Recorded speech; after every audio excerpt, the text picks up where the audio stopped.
Even if you climb all the way up the ladder, there's still an omnipotent creator sitting at the top, and he's not looking to vacate. And every time you stab your way up, there's someone right below you getting ready to follow your example. This is the Extreme Stewardship Podcast, where we explore anything and everything that gets us better at making things good and good at making things better. Right now, I'm interested in getting better at knowing and accomplishing my commander's intent. God has given me a mission, and I need to know what that mission is, why I'm doing it, and what the basic parameters are for how I'm going to get it done. And since he gave me all those things in the Bible, at least a significant part of how I get hold of those things is to get better at reading my Bible. And my strategy for getting better at reading the Bible is to come to every biblical text with 5 kinds of questions: literary questions, historical questions, canonical questions, theological questions, and practical questions. Literary questions means questions about the kind of literature, the style of literature, the structure of the literature. Historical questions means questions about the historical moment in which the text was written, what's going on in the world at that time.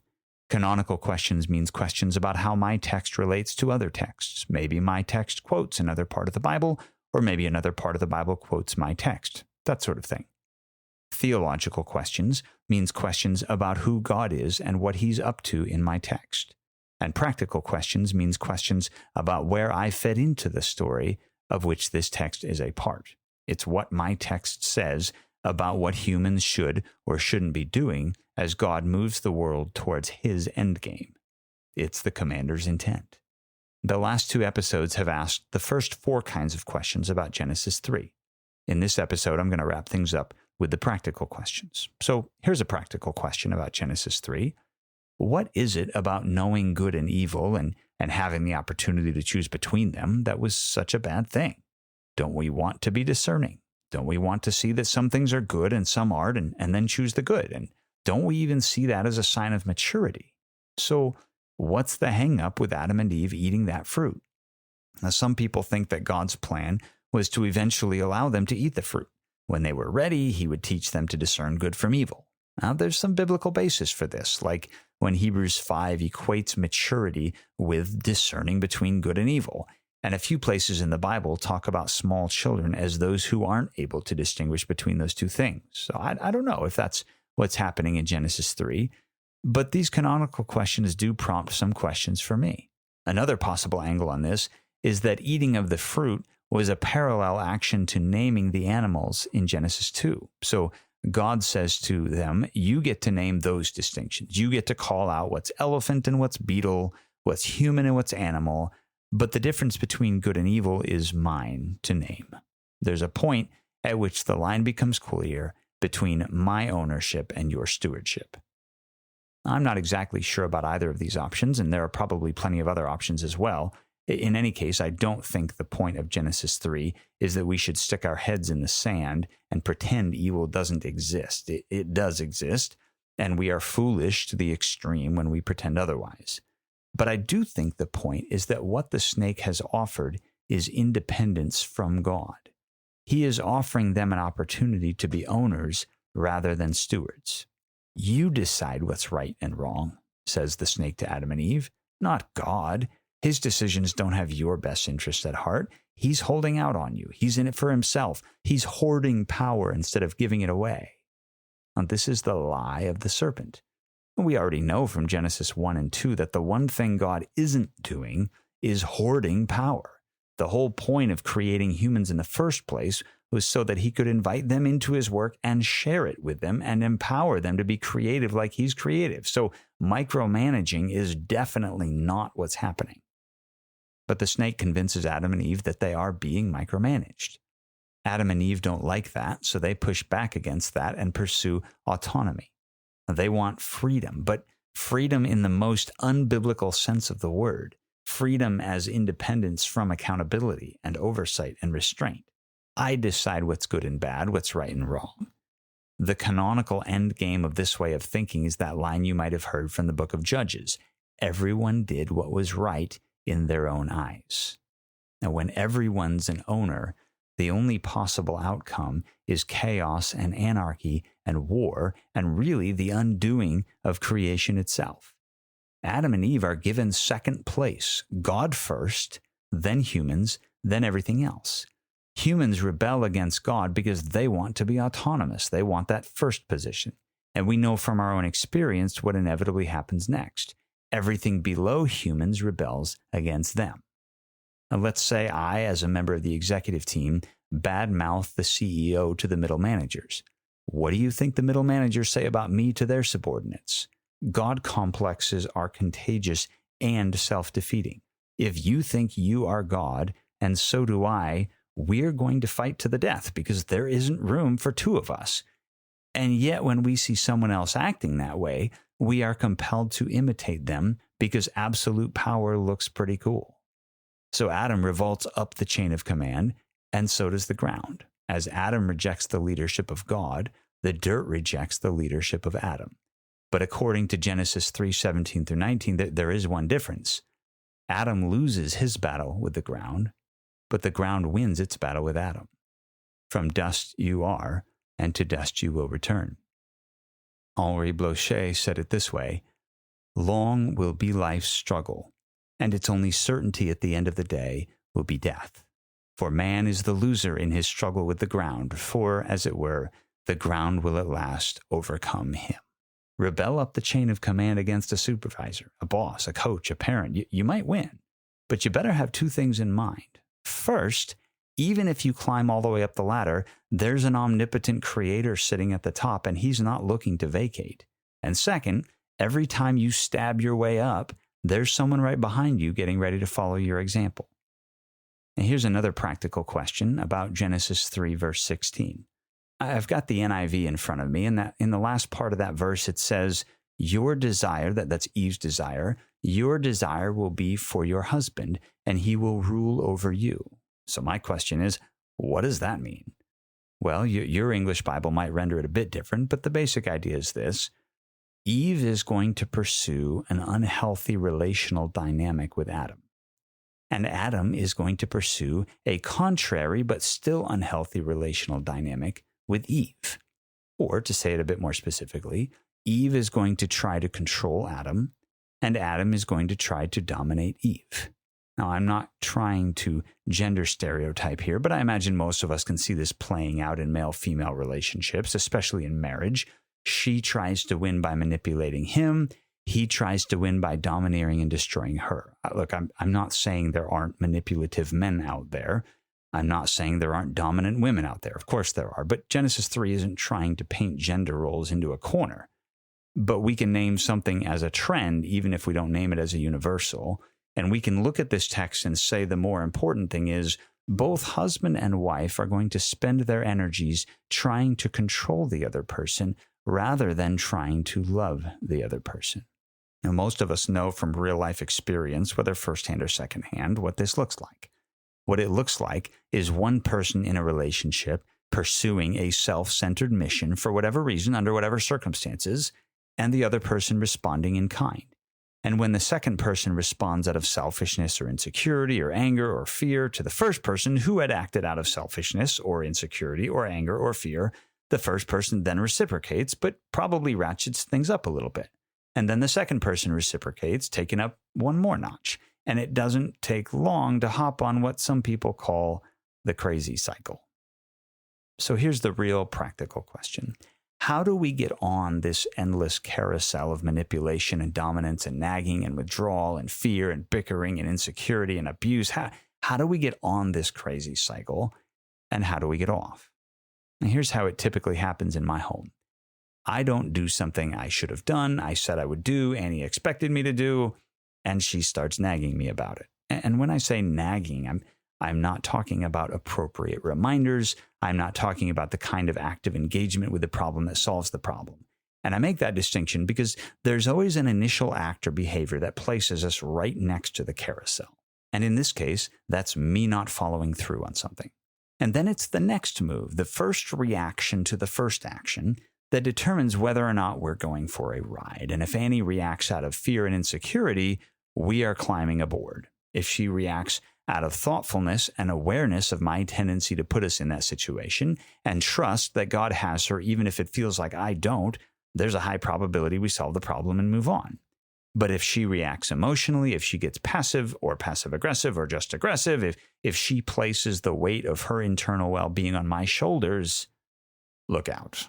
So I don't do something I ought to have done, and she starts nagging, and I respond to that by withdrawing and getting defensive, and that makes her feel even more insecure and fearful, and she dumps that on me. And that makes me frustrated, and I dump that on her, and round and round and round we go, and nothing gets solved, and marriages can go for years like this. And some marriages are just one spin after another on the crazy cycle. The good news is that at every single stage of the downward spiral, there is an opportunity to end the ride and get off.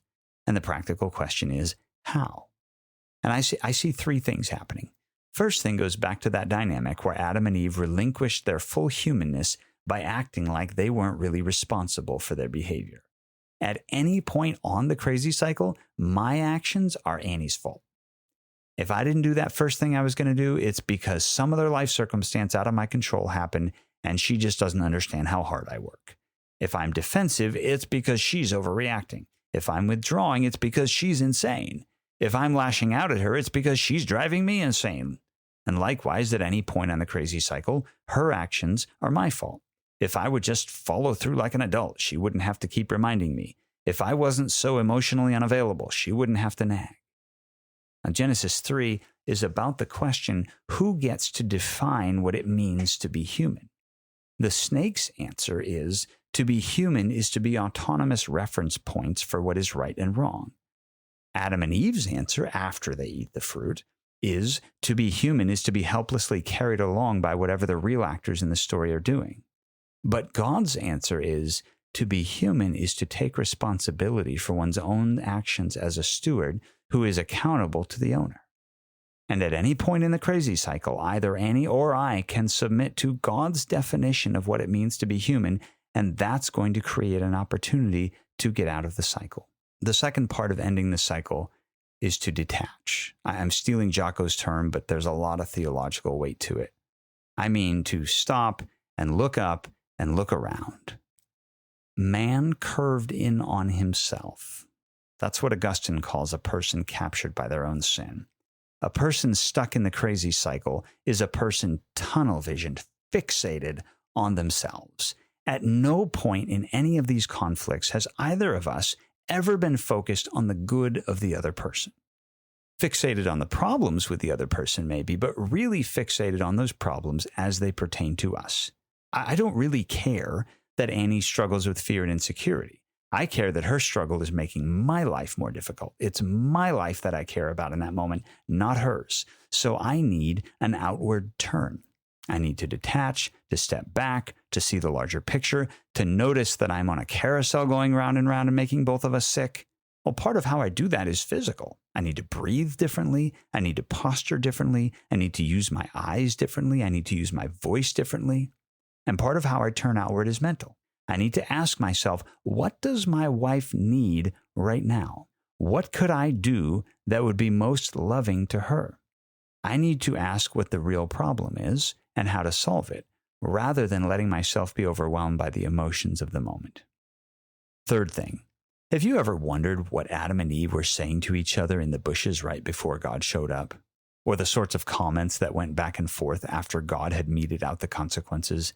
It's part of the inward turn, but it's that fixation with what's wrong with the other person stemming from how they've affected us.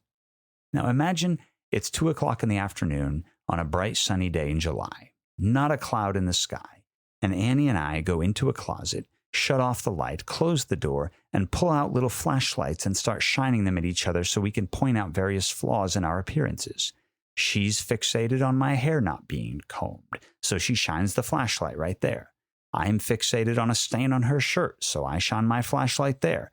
There's so much darkness, so much not being seen, but we've got our one little thing about the other person that we want them to know is wrong. And until they fix that one little thing, we're not happy. And so we sit uncomfortably in the closet, shining those puny little flashlights, doing everything we can to ignore whatever's wrong with us and only see that one thing wrong with each other.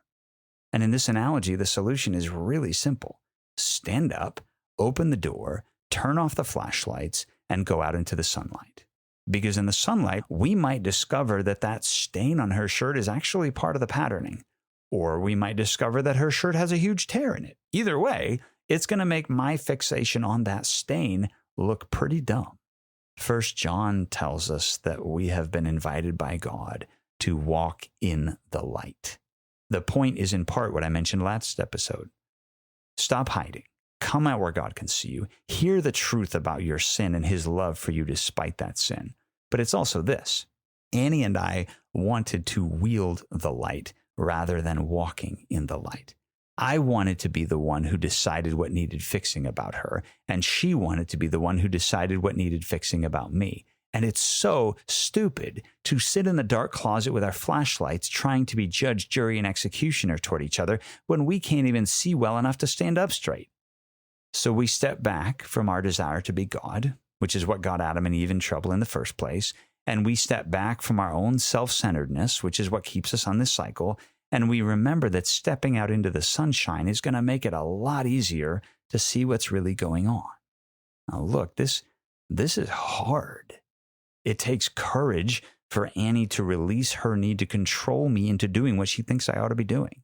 It takes courage for me to own how I got us into this mess in the first place. It takes humility for both of us to admit that we're both responsible for dragging things out and perpetuating the cycle. It takes a lot of deep breaths and a lot of listening, like really listening to each other and listening to God. Now, walking in the light is asking a question and then actually listening to the answer.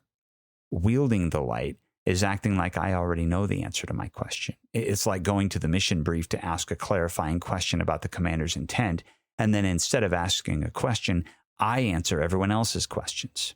Odds of completing the mission when I do that, not high. If I want to complete the mission, I need to put my flashlight away and stand in the light. I need to shut up and let the commander do the talking. The merry-go-round of broken relationships that you're on, whether it's at home or at the office or the school or whatever, that merry-go-round does not have to keep spinning. You can stop that thing and get off, but it's going to take some extreme stewardship for that to happen.